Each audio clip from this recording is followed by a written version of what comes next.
hope you have something to take notes with. I hope you have a laptop. I hope you have pen and paper, because in today's video, I'm gonna be giving you all the tips and the tricks on how to not get hacked on your phone. If you're new here or you're a subscriber, hello, my name is Roisin, and I don't like making my intros too crazy or too complicated, so let's get straight into this video. Number one, if you take nothing away from this video, take away this. The majority of attacks, about 90%, happen because of human error. Your phone and your laptop and your other devices, it doesn't come to you with malware already in it. What ends up happening is you click on a pop-up, you go to a strange website, something happens with your behavior and you end up getting malware on your device. So I just want to kind of clear up that misconception. That's why I always tell everyone to be super careful of what you do on your phone. My second tip is to always make sure that your phone has the latest updates. I know updating your phone can be really annoying because you have to take out all this time from your day to plug your phone in, make sure it's connected to Wi-Fi, and then wait until it fully updates. The reason for updates is so that developers can patch vulnerabilities on your phone that hackers can exploit. So there might be a bug in your phone, or like a vulnerability as it's also called, that a hacker can take advantage of, and that can lead to your phone being hacked. So that's why it's so important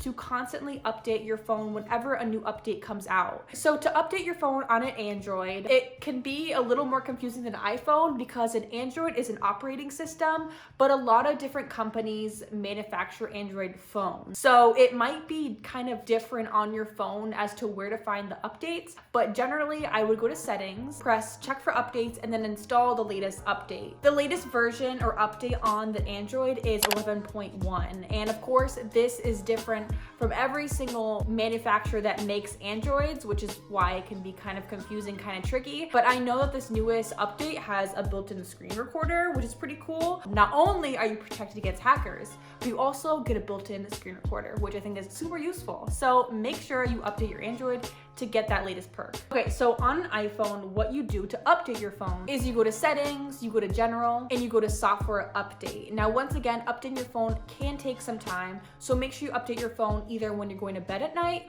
or when you have some time in the day where you're not doing anything else. You don't need to call your boyfriend, you don't need to text all your friends, and you can just let your phone be and you can let it update itself. So on the iPhone, the latest version right now is 14.3. So if you have an iPhone, like what I'm recording on right now, make sure you check if your phone is up to date with the latest iOS version. Tip number 3, be very careful with what you let your apps do with their permissions. I feel like we've all heard stories of Facebook taking their users' data. We hear of a lot of apps nowadays selling it or doing something else malicious with people's information. So that's why I say it's very important to be constantly aware and checking what the permissions your apps have on your phone. And it's very simple. I feel like with iPhones, with Androids, they've kind of simplified the process over time because of a lot of lawsuits. They've made it a lot more simple. All you do on an iPhone is you go to settings and you go to privacy. One of the most important places I would check is under your location.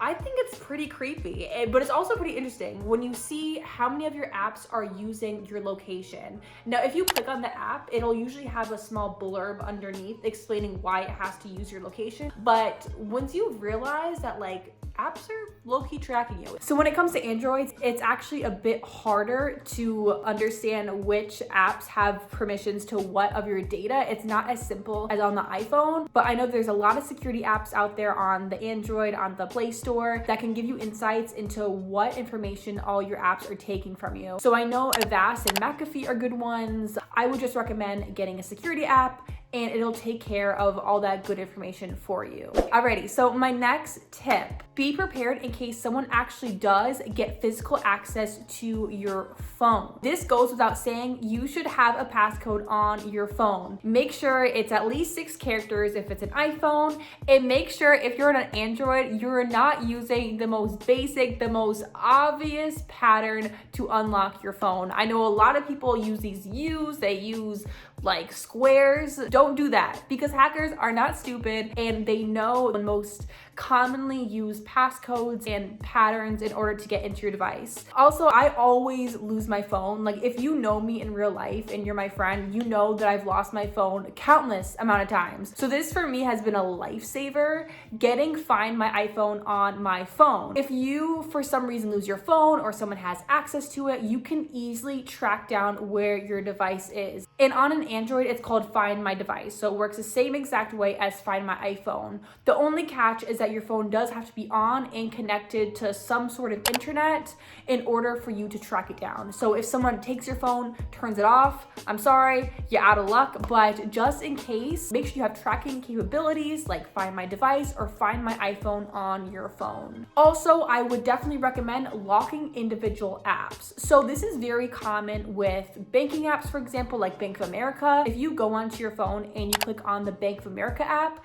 before you're able to get to your banking information, you first have to put in a username and a passcode. So just in case someone does get your phone, they can automatically access all the information on your apps. I can't guide you through every single app because not all apps on your iPhone have this feature to lock it. So an example of this is your Notes app on your iPhone. So if you do have an iPhone, go to your Notes app, and if you click on a certain note, you can click the share button and then click lock note, and then that note is locked. So the only way to access that note and to read its data is using a Face ID, a Touch ID, some extra layer of protection or authentication in order to look at that note. So on an Android, there's actually an app called App Lock, which gives you the permission to lock your apps. So if you can't find individual locking capabilities for your apps, like on your Notes app or your Amazon app, you can also get another app that's called App Lock, and that can be used to lock all the apps on your phone. And my last tip, and this is super, super important and very, very commonly overlooked, do not just connect to any Wi-Fi you see. Make sure you are only accessing Wi-Fis that are secured by a passcode. If it's secured by a passcode, that means it's encrypted. Encrypted Wi-Fi is a fancy way of saying that someone can't see what you're doing on your phone when you're connected to Wi-Fi. So let's just say you go on an unsecured Wi-Fi that has no password, and now you are accessing your banking app through that.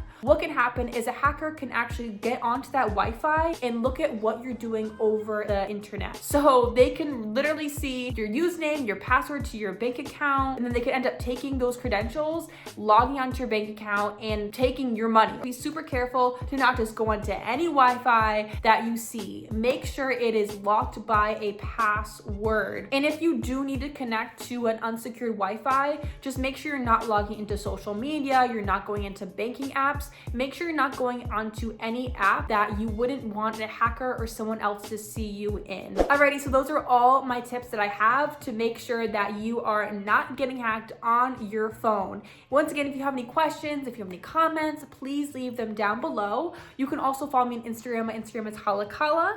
I hope you all stay super well, super healthy, and I'll talk to you all later. Bye.